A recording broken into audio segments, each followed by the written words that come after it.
You ask Tiger to solve. This deals with linear equations with one unknown. The final result is d equals 7. Let's solve it step by step. Swap sides. Group all constants on the right side of the equation. Add 6 to both sides.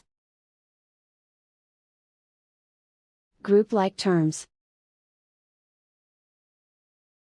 Simplify the arithmetic.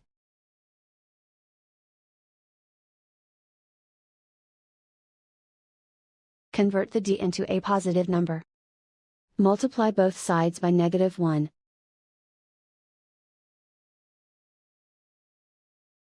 Remove the ones.